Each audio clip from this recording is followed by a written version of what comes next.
Okay, good evening. Today we do another topic. We cover another topic on in unsupervised learning. Last two lectures were about what is unsupervised learning broadly, and more specifically, a famous algorithm for clustering called k-means, as well as its accompaniment called as expectation maximization. A more complex algorithm than k-means, but uses somewhat similar principles and to accomplish the same objectives in finding uh, the, uh, the class groupings for each data point which is missing. Okay, today we'll look at a topic called autoencoders, which is really a topic from deep learning. It also involves no labeled data, but it involves just data which we encode uh, in a way that can be used to generate samples from it and do all kinds of interesting things like a generative model does. So this is also unsupervised learning, but it gives you a flavor for a whole class of methods called generative models, which makes it interesting. Okay, I'm going to start sharing some slides on autoencoders now.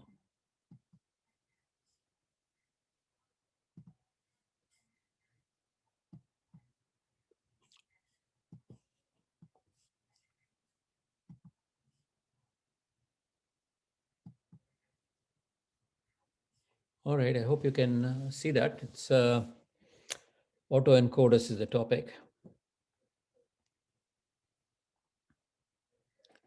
All right, this is a substantial topic in deep learning. We won't cover every single detail of it, uh, but the main highlights. Okay, what is an autoencoder, first of all? And what is an undercomplete autoencoder, where we don't encode it fully, but specifically make it a lossy type of encoding. And then how do we use regularization with autoencoders so that it learns to generalize beyond what it's been trained on? And what is the representational power?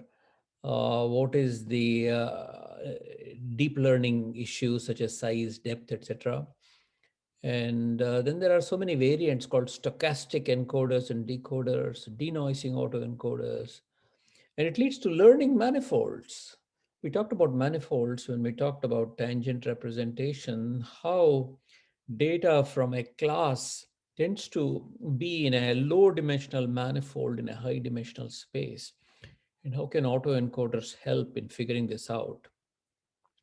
And there are some other things, contractive autoencoders, predictive sparse decomposition, and some applications of autoencoders. So that is the full range of topics on autoencoders.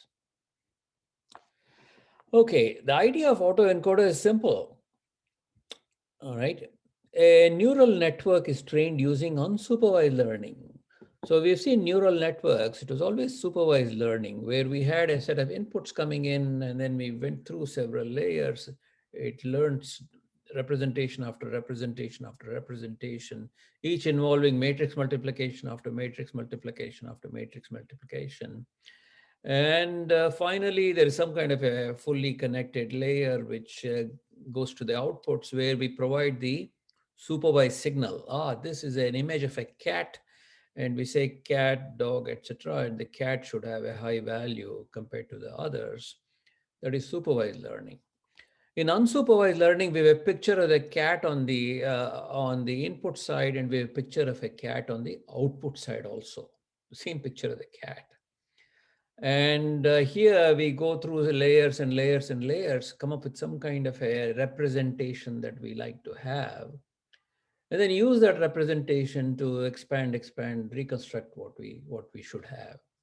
So what is the purpose of reproducing this input at the output is that along the way we've discovered a representation.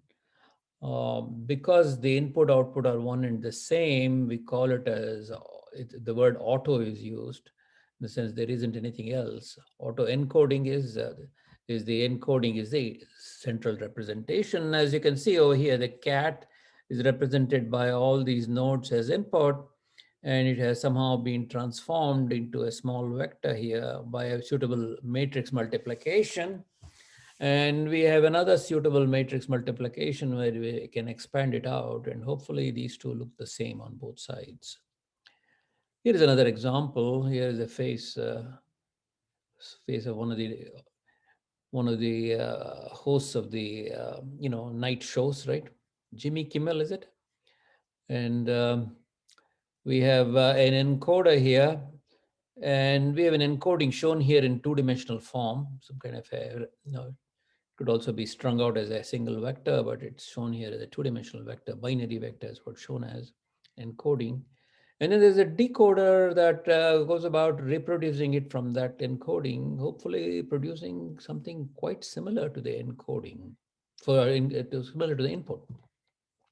Here's yet another one, a handwritten MNIST digit, original input image, an encoder is taking it to a two-dimensional compressed representation, it is called, and a decoder which is decompressing this and produces hopefully the same image as a reconstructed input. May not be exactly the same, because in the process of compression, it's a lossy compression. So some of the information in the original may be lost along the way. So a neural network is trained using unsupervised learning here, in the sense there is no supervision signal, trained to copy its input to its output, and it learns an embed. We call this as an embedding. It's an embedding. But why do we say embedding? Is because it is the class of inputs. We might be inputting faces here, and or cats here, or MNIST digits here, or handwritten twos here. It is becoming a point on a manifold. So some kind of a surface over there. It's like an embedding in this manifold. You can say it's embedded in that manifold. So we refer to this representation as an embedding in a manifold. Embedding is a point on a manifold. An embedding is a low dimensional vector. You can simply say, well, it is just a lower dimensional vector than the input. This might be like a 1,000,000 pixel image, and this might be a few hundred or a few thousand elements here, with fewer dimensions than the ambient space of the manifold in a low dimensional subset. So it is fewer dimensions of the ambient space. So this ambient space is a 1,000,000 pixel, 1,000,000 dimensional space, and this has fewer dimensions. And it is a low dimensional subset here. I guess originally this would be in a low dimensional manifold here, and that is being encoded in a low dimensional with low dimensions here. Okay, so an embedding algorithm maps any point in ambient space X to its embedding H. So the input is in, we call it as ambient space. Ambient, X is in the space, and it's an embedding in the space, right? Embeddings of related inputs form a manifold. So of related inputs. So a manifold is an embedding of embeddings of related inputs, right? So we say that is a manifold here. Even in this space, it can be low dimensions in that representation space. Let's see, let's look at handwritten digits here, manifold in ambient space. Let's say we had all these handwritten 9 digits, right? And it is being transformed continuously, like we are moving this 9 down and down here, or maybe here, which is again going up, I suppose, here, going up, up. Oh, let's see, there is this 9, the top has been cut off here, bottom has been cut off. We can look at it like that. All right, this is, anyway, these are all different versions of the same 9 image here. And we, let's say, are mapping from the original 28 by 28 equal to 784 dimensional pixel space. And we mapped it into 2 dimensions. This is how we mapped. And the points are falling like this. of these images are points in this two-dimensional space. And we can say that these points are all falling along a line. We call this as a one-dimensional manifold along a line in this two-dimensional space. So we say that although we have come down to a lower dimensional edge, the points for this 9 related images all lie on a low dimensional manifold in this 2D space.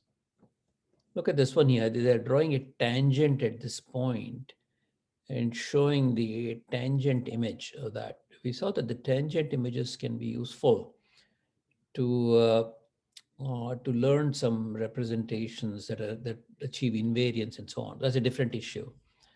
But this is the manifold. Here is another example of a manifold in ambient space. So they were using, I got it off of this particular site. They call it as progression regression of human faces, about people's faces becoming younger and older. So they were plotting here. So like this is the query image, and they want to look at the image. How would this person look like, 20 years from now or what have you? So you would kind of proceed along this particular manifold. This manifold, shown as a line here, is this face transformed. So for this input, you could get these queries after age of certain, right, after certain age. Similarly, here we have a query over here, and these could be younger or older of that person, and similar thing is being done for another face here. Look at this, the query one, this is older and so on. So this person's face is this manifold. This person's face is this manifold. So some kind of transformations being made on the image. And for a query, we can return these dotted lines. Those are what are returned. They call it as progression regression. I guess progression is progression in age, and regression is regression in age. I suppose it's not quite as the regression we've been talking about, which is maybe they're related ideas, regression. They find a point in a curve, right? They're predicting. All right.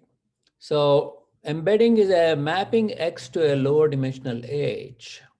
This is the two-dimensional space. And then M is a manifold in that ambient space.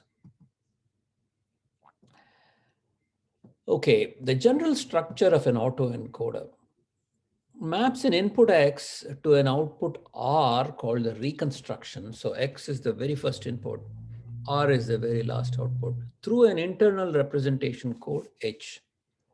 So we go through H for hidden, X for input, unknown, any input, and R for reconstruction.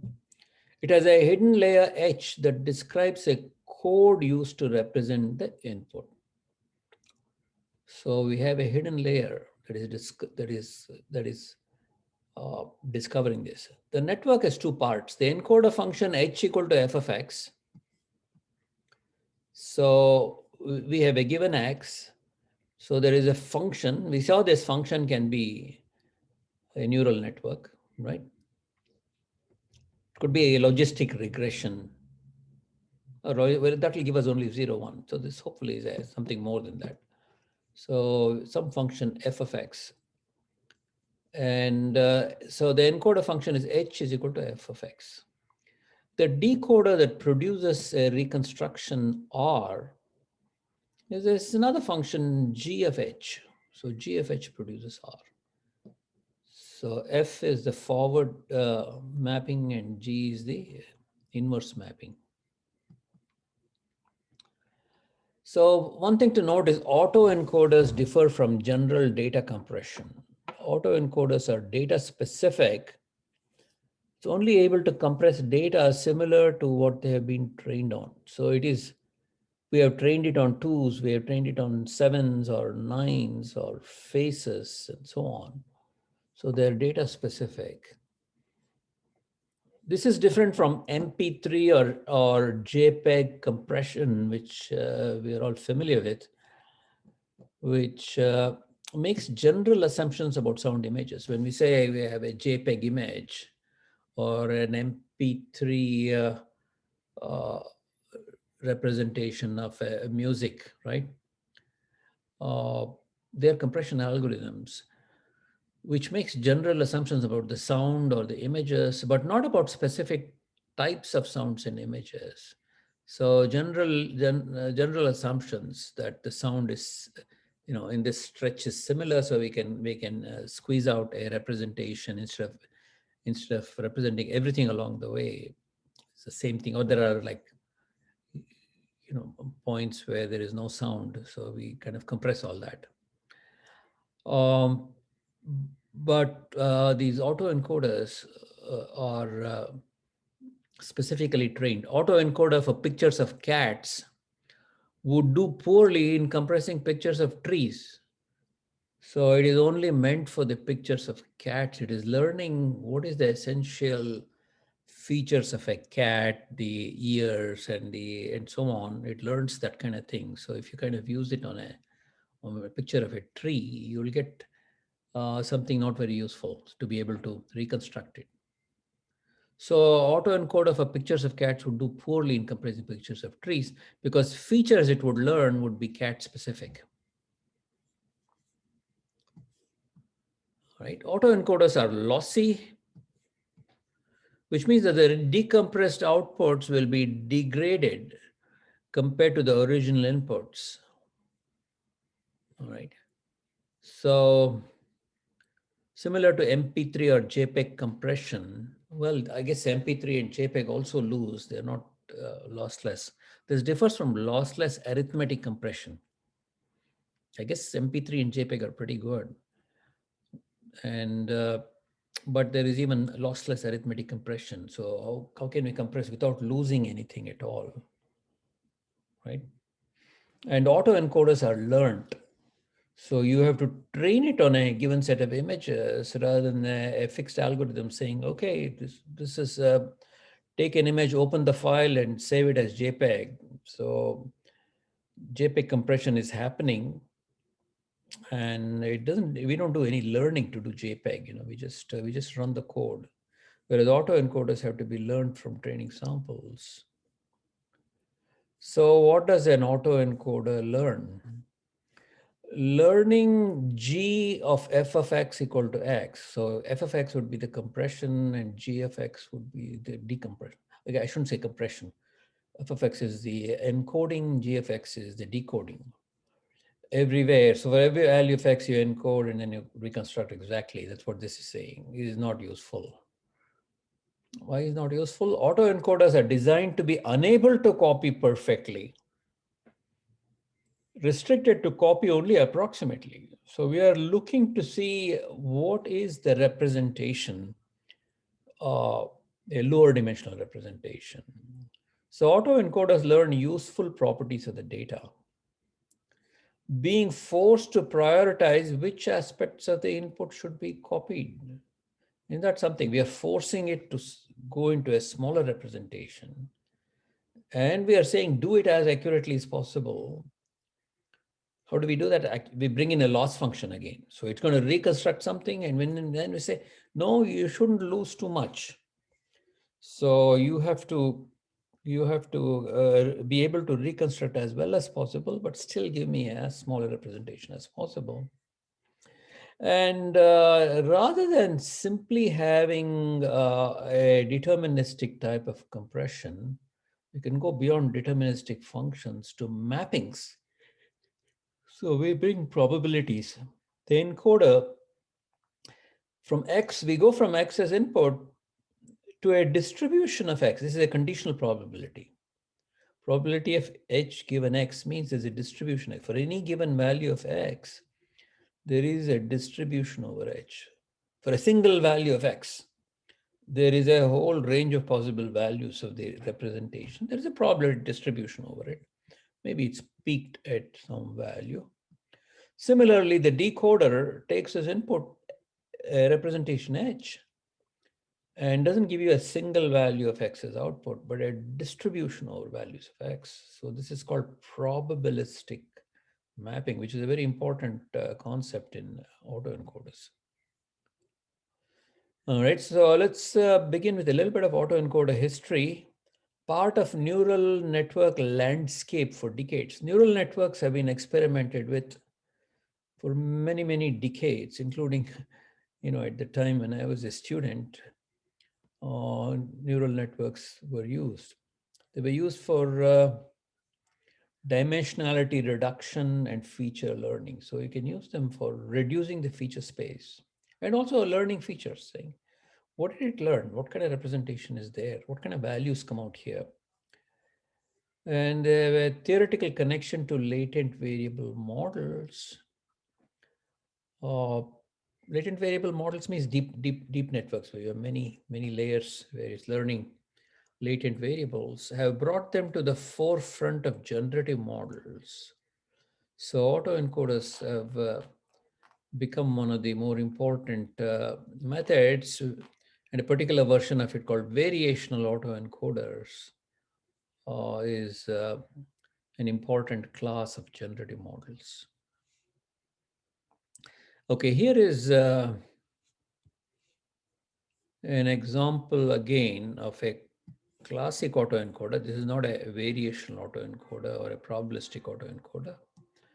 This just shows the encoder. What is the architecture of this of an autoencoder? We have an encoder image, out comes a decoder image. I suppose this is a little bit degraded here. So we are going through some layers here, right?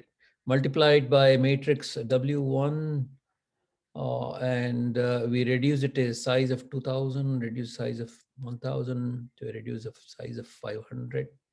And then the code layer is 30. Wow, we squeezed all of it into a coding with 30 element vector. And then given that, we could also matrix multiply it, matrix multiply it, matrix multiply it to come up with, so we say the encoder F is the part that brings you the code. H is this code 30, and then G is a function that expands it back. And what are all these weights here? You need weights for all of this. Weights are learned using training samples and a loss function as described next. So how do you get these weights? You can say, well, you're going to got this output, right? How does this output compare with what it should have been, which is what? The input. So this says compare the output with this input. Take a difference between the two at every value. And difference, or you can compute sum of squared errors over all the values, sum of squared errors. And then use that as your loss function. And once you know the loss function, we learned under neural networks that is something called backpropagation. And that would go about figuring out all the weights by using the derivatives of the loss function to update the weights using chain rule all over to determine all these weights. So that's what it's saying. Weights W are learned using training samples. So we would have to use a mini batches and all that to use a small set of samples rather than one sample. And one sample is also a mini batch. We go about retraining everything. We take, say, maybe 16 samples or 32 samples to batch them together. And we need to define the loss function and its derivative, of course. Training samples has to be had. So we would have many training samples of faces being input, or if it was cats being input, right, like that. I just threw in one example I found a few years ago. It was a company which doesn't exist anymore. This was one of the startup companies with the boom in machine learning a few years ago. They called it a deep style. And they would generate different outfits of the style you like. Here is the original image of a particular piece of clothing. And that is being reconstructed here using an autoencoder. Encode, decode, and a compressed data. So given any particular style, okay, maybe this is the one we like, we'd say, well, here's a representation. I could make it probabilistic and generate from it many samples, which are slightly different from this. So if you play around with this representation, or think of it as a distribution, you're going to get a variety of these outputs here. Maybe I just manipulated this value a little, this value a little. Maybe I get the second image, this image here, because it's using the original parameters to rebuild, but then you're giving me slightly different input. So it's producing all of these. The colors are all being changed and so on, right? And here they were playing around with only, one dimension at a time, one, dimension two, dimension three, dimension four, dimension five, dimension six. I don't know, maybe they're all slightly changing. Okay. So you can think of automatic generation of, if somebody says, I'd like to pick this style, I like this one, but give it to me in other colors and textures and so on. Well, it's giving you all these things in that generated. So one could order one of these to be manufactured, or right, if that's what you like to get. So anyway, this was a startup company called Deep Style. They made all their code available and all that. I was looking for autoencoders. I said, we use autoencoders to generate these things for fabrics and all that. All right. Two autoencoder training methods. So we have to look at a little bit more about the loss function and all that. So the autoencoder is a feed-forward non-recurrent neural net. It's not a recurrent neural network. It's not like time delay and so on. With an input layer, an output layer, and one or more hidden layers. It can be trained using the same techniques of neural network training. Compute gradients using backpropagation, and followed by mini batch gradient descent. All right, so we take a mini batch and we update the weights using the gradient. Unlike feed-forward networks, can also be trained using recirculation, where we compare activations on the input to activations on the reconstructed input. So there is a certain variant of it where we compare activations on the input, right, to activations on the reconstructed input. That's an interesting variant where somehow we are comparing one stage with the last stage, and it's more biologically plausible than backprop, but rarely used in machine learning. All right, that's a small minor point about recirculation methods, but intriguing. That's got some connections to biology. Okay, now we promised that we'd study undercomplete autoencoder. So we already stated that copying input to the output sounds useless, but we have no interest in decoder output. So our goal is not in what it's producing as output. Our only hope is that H takes on useful properties. So along the way of going from input to output, we have learned something useful. And undercomplete autoencoders constrain H to have lower dimension than X and force it to capture the most salient features of the training data. Right? So much is being fed in. It's just like, I suppose, you're taking a course and then you finish the course and you went away. Maybe there are some essential concepts you might have got out of the course. So what was that? All right. So that is what we're talking about. What is produce something of permanent value rather than solving the immediate problem, right? Okay, that's what, which is kind of very profound then. Constrain H to, and then we want this H to have lower dimensions, not like about rote memory, not like having a photographic memory, right?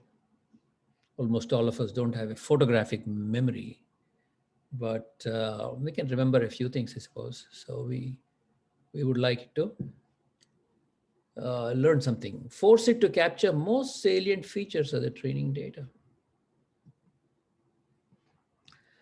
Okay, autoencoder with linear decoder plus mean squared error is PCA. Oh, PCA is a classic linear algebra method. It doesn't have anything probabilistic formulation. It simply says, find me a lower dimensional representation that preserves the variance of the data.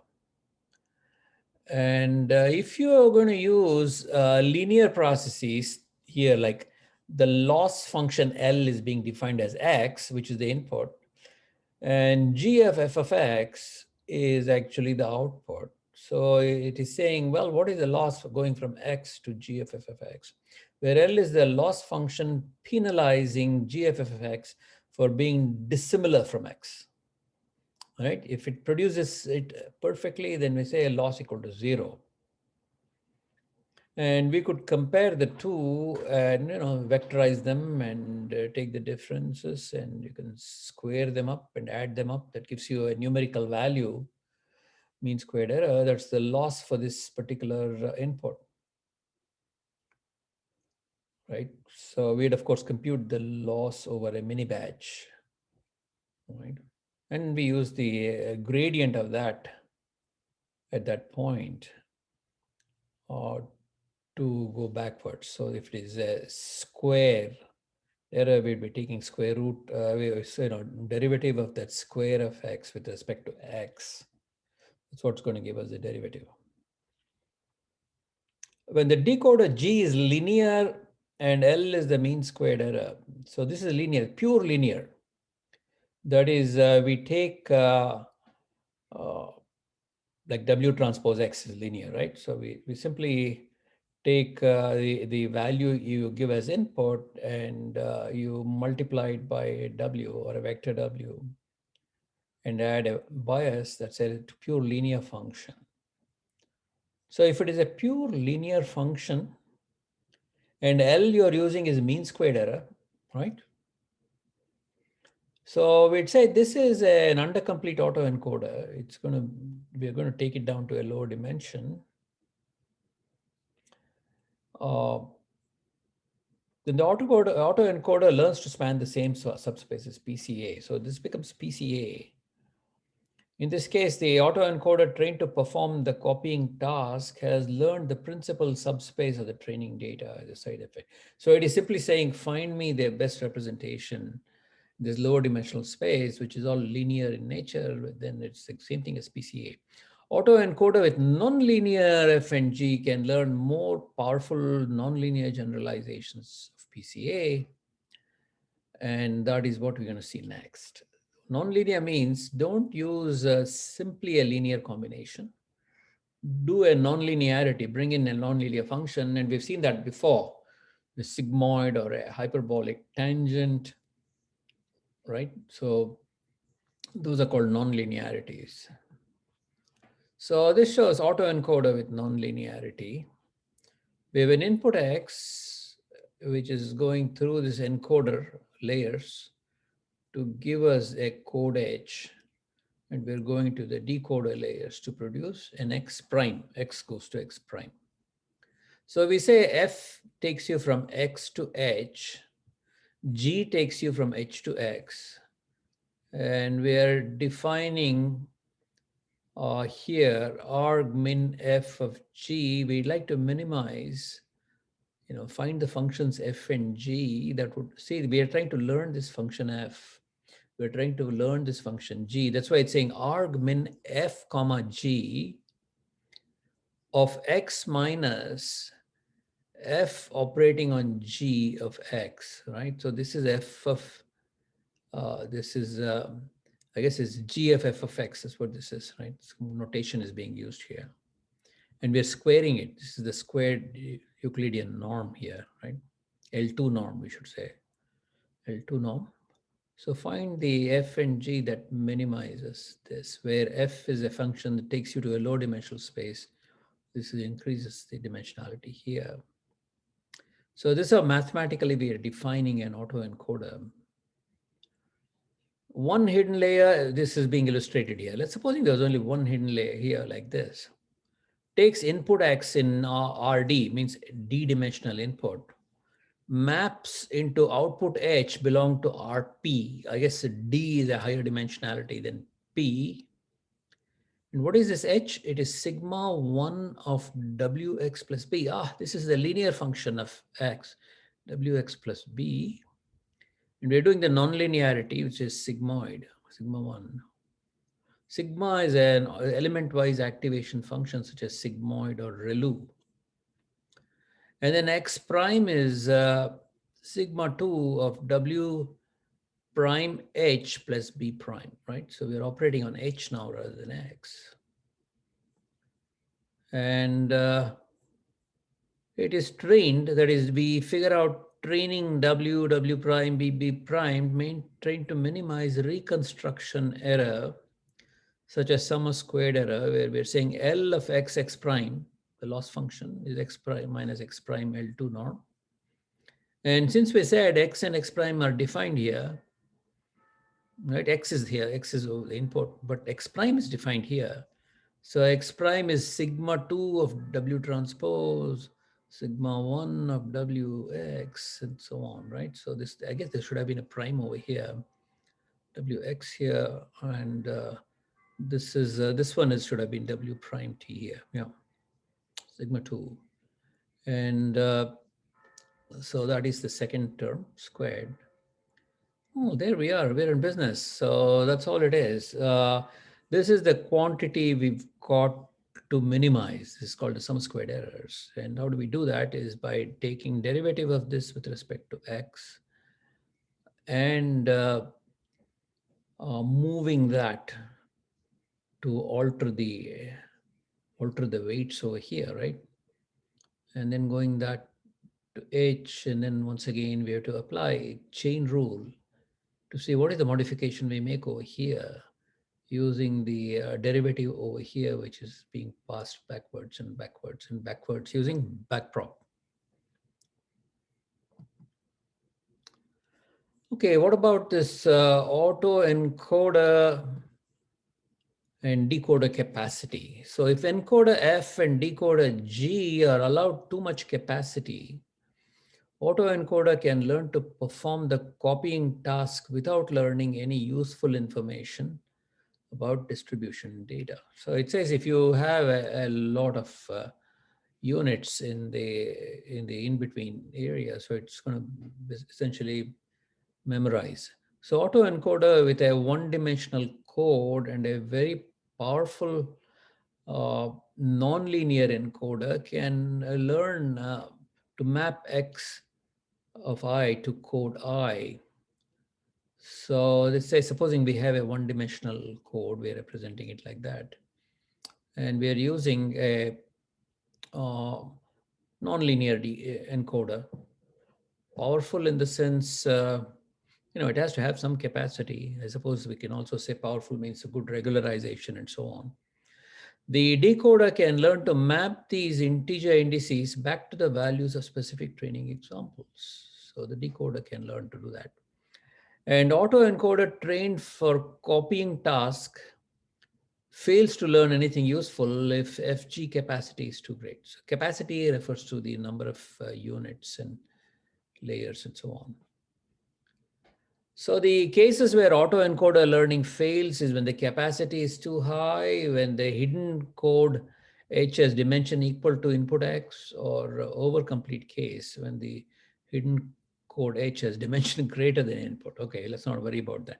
So this is saying when the number of units is high and capacity is related to that, capacity controlled by depth, I suppose, yeah. So the depth also gives you higher capacity other than the number of hidden units.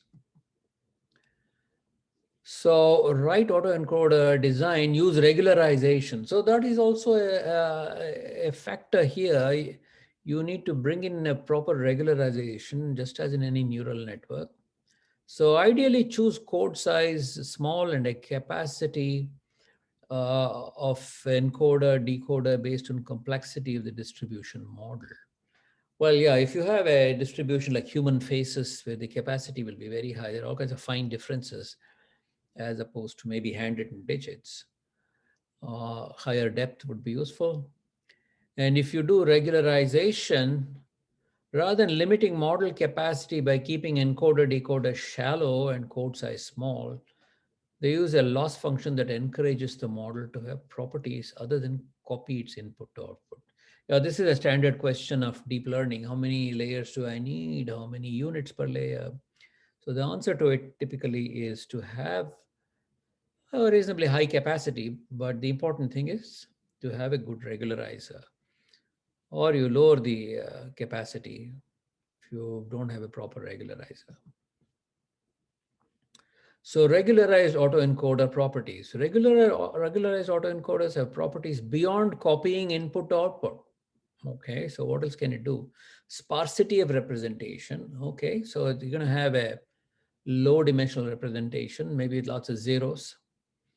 Smallness of the derivative of the representation, so they don't blow up.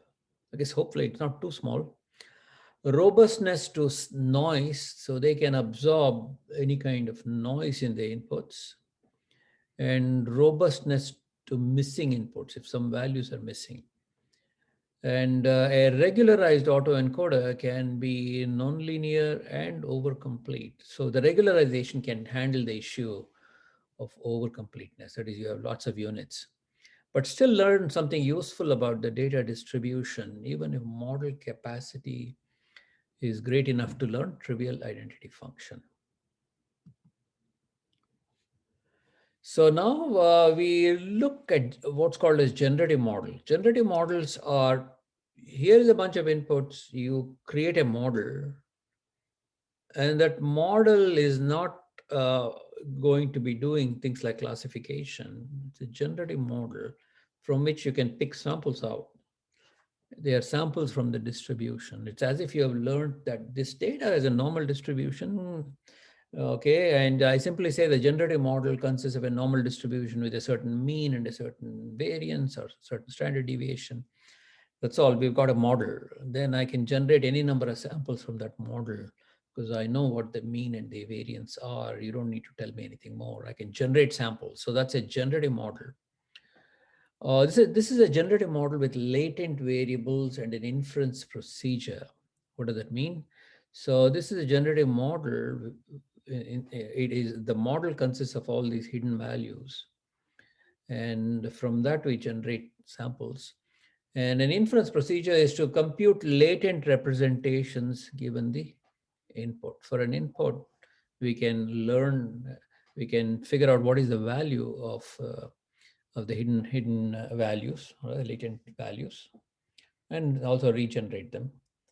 Can be viewed as a particular form of autoencoder. So you can think of it. So we refer to that as a generative model with latent variables, and an inference procedure is a particular form of an autoencoder. Generative modeling approaches which emphasize connection with autoencoders are descendants of something called Helmholtz machine. Some of these are names from physics, one of which is a variational autoencoder and generative stochastic networks.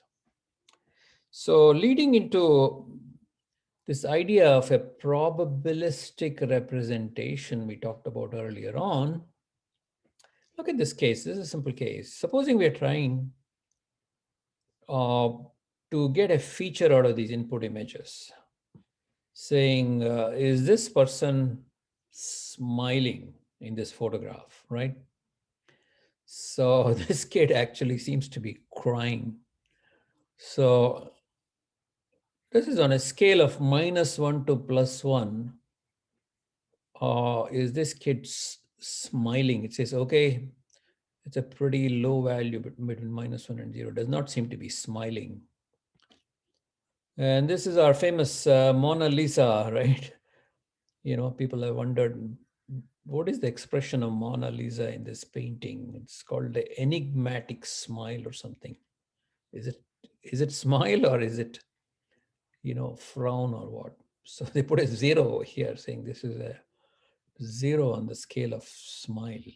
And here's this kid with a bright, cheery looking smile here. And he says, there is a nice smile here. So he says, this kid is smiling, right? So we got the smile mapped. So what has happened here is, let's say we were training a neural network to say smile or smile, whether there's a smile or not. And maybe it's a value, it's going to output between -1 and +1. That's the kind of thing that tan H output will give us, right? Sigmoid will give you 0 to 1. This is giving you a -1 to 1. A tan H nonlinearity is going to output this value, saying, okay, this is what I think about the smile, after it learned to do it. So we say it's a single value, it's a point estimate. Whereas the latent value, let's say this is being regarded as a latent variable.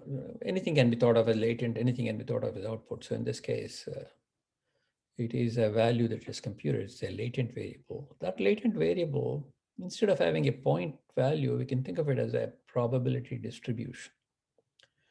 See, this is the output of this is a probability distribution between -1 and 0 with a normal right about there. Similarly, Mona Lisa here is a normal distribution with a mean at 0. Most probably it is this value, but there are also small probabilities she's smiling or she's not smiling. And then this kid again has a probability distribution. And look at this, the variance here is smaller than in this case, because we're more sure that that's a nice bright smile. So that's a distribution here as opposed to a point. So we're thinking of the representation having a probability distribution. So that is the concept that this variational autoencoder brings in. So a variational autoencoder takes as input and produces a distribution as output. And this distribution can be used to sample from that distribution and get a representation. This is in a lower dimensional space. It's a distribution. Like we went from the face to the smile, which is only one variable. It's a lower dimensional representation. And then we can sample from that distribution. And we can run it through a decoder to produce the sample. So this is a probabilistic autoencoder that creates a probability distribution. And of course, we can take this and generate any number of samples and generate any number of outputs. Hopefully, they'll all look a little bit like that too, like that smile we saw. So there is a random variable between input output. Now we also need to train this network to learn the decoder and encoder using backprop. And backprop proceeds through parameters of latent distribution. And so we can't simply say, there is a distribution and how do we use it in backprop? So that's where they came up with a clever idea called the latent reparameterization trick, which says, well, if you say that distribution is a normal with mean mu and a covariance matrix sigma, the reason we have to bring in covariance matrix here is we're talking about a multi-dimensional representation. It's not one variable. And this, we are trying to keep it simple, N0I. So that is a sigma is a diagonal matrix, which has got only elements along the diagonal. And maybe all the diagonal elements are the same variance. So it's a very simple covariance matrix. And we are saying, now, if you have a distribution n mu sigma, normal distribution, that can be rewritten as mu plus sigma, that same sigma, n0i. I means the identity matrix, which is only ones along the diagonal and zeros in the off diagonal. It's called the standard normal distribution in multidimensional space. We're multiplying it by sigma, the actual variance here. So this is saying if you're talking about a distribution over here, which is the normal like this, that is equivalent to saying that's a mu plus sigma this. And that leads to a network that looks like this. So we go through these layers, the encoder, and we generate from it the mean, mu, and the variance. So these are deterministic values. So we go with any input, we specify its mean, and we specify its variance. And we have specified the mean and the variance. That leads to a sample from that distribution. So we can now use this mean and use this variance here. And using the mean and the variance, I can generate a sample from that distribution, which is what is being used here. So once we have a sample from that distribution, it can just be expanded out as before. So the network now consists of something where we have a probabilistic component, and that is what is being used to generate the output, right? So this is a variational method in that there are some criteria that are being used that comes with what is the best possible distribution representation for that and so on. So that's the reason it's called a variational autoencoder. We saw the ideas of Kullback, Leibler, divergence, and all that. So those have to be brought in to explain the phenomenon that's going on here. And I guess we are moving on here to some variants here. This is a sparse autoencoder. Only a few nodes are encouraged to activate when a single sample is fed into the network. And input layer, encoder, hidden layers. So there are a lot of these disconnected here. These are all grayed out. Only a few nodes are encouraged to activate when a single sample is fed into your network. So we say it's a sparse autoencoder when you're graying out a lot of things. And so how do we get a sparse autoencoder? You put a regularization term, omega of h, in addition to the loss function. And it's called the sparsity penalty on the code layer h in addition to the reconstruction error. Sparse encoders are typically used to learn features for another task such as classification. So you may actually be using it for classification, but you're saying, okay, give me a low dimensional feature vector.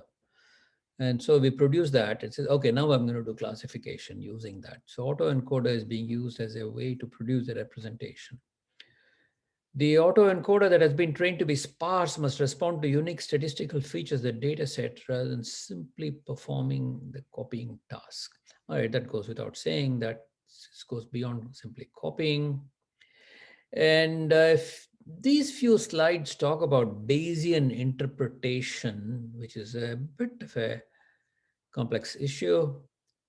So sparse encoder doesn't have a Bayesian interpretation. It's normally when we talked about regularizer with neural networks, right? We talked about how the regularization penalty can be thought of as a Bayesian prior, exact correspondence between the L2 norm and a Gaussian prior. It's just that this one doesn't have that relationship. Supervised learning regularization terms corresponding to prior probabilities or model parameters. And here there is not such a direct relationship. Okay, there is something more here on generative model view of sparse encoder, some of the interesting mathematics of it. Sparsity inducing priors. I guess we're back to the idea of omega h, and we just said it was not going to be Bayesian interpretation, but there is a certain prior that can be brought in. I guess regularization is all about prior knowledge. And then that takes us on to another version of it called as a denoising autoencoder. Okay. Mihir, how are we doing on time? We can start the quiz in another 5 minutes. Okay. All right, let's see. Denoising autoencoder. Rather than adding a penalty omega to the cost function, we can obtain an autoencoder that learns something useful by changing the reconstruction error term of the cost function, right? So it says there is another variant without simply using a penalty term. So we are saying a traditional autoencoder minimizes this expression we have seen, the loss function, where the loss function penalizing GFF of x for being dissimilar from x, such as L2 norm of difference. A denoising autoencoder, a DAE, minimizes L of x, GF of x tilde, where x tilde is a copy of x that has been corrupted by some form of noise. So that autoencoder must undo this corruption rather than simply copying their input. So this is again a style of regularization with noise. So we are bringing in noise. Denoising training forces F and G to implicitly learn the structure of P data of X. Right. So another example of how useful properties can emerge as a byproduct of minimizing reconstruction error. So this is using some noise in the process. And regularizing by penalizing derivatives. Okay, another strategy for regularizing autoencoder, use penalty as in sparse autoencoders, omega, but a different form of omega like this. And that leads to something called contractive autoencoder. So there are a whole family of techniques on autoencoders people have played around with. And autoencoders are often trained with a single layer, hidden layer. However, using deep encoder offers many advantages. Uh, Although universal approximation theorem states that a single layer is sufficient, there are disadvantages. Number of units needed may be large, may not generalize well. Common strategy is to greedily pre-train a stack of shallow autoencoders. Stochastic encoders and decoders and so on. Loss function for stochastic decoder. So we're saying this diagram of stochastic encoder decoder has a probabilistic formulation, right? And then from these, we're able to define some distributions and so on, and sampling layer. We saw a version of this. I'm kind of, sometimes I repeat these things in different ways.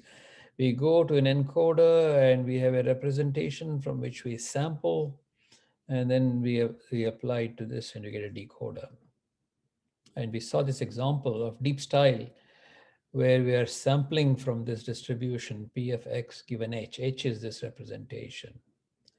Boiled down to a representation which relates to style, by iterating neural network through a set of images, learn efficient representation.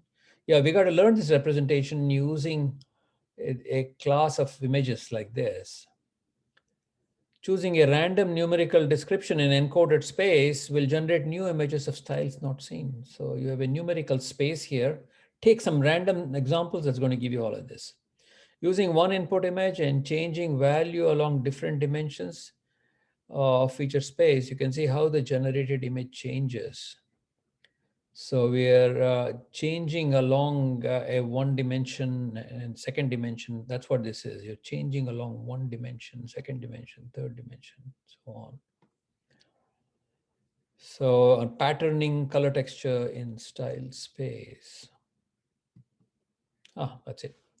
All right, there is still more to be said on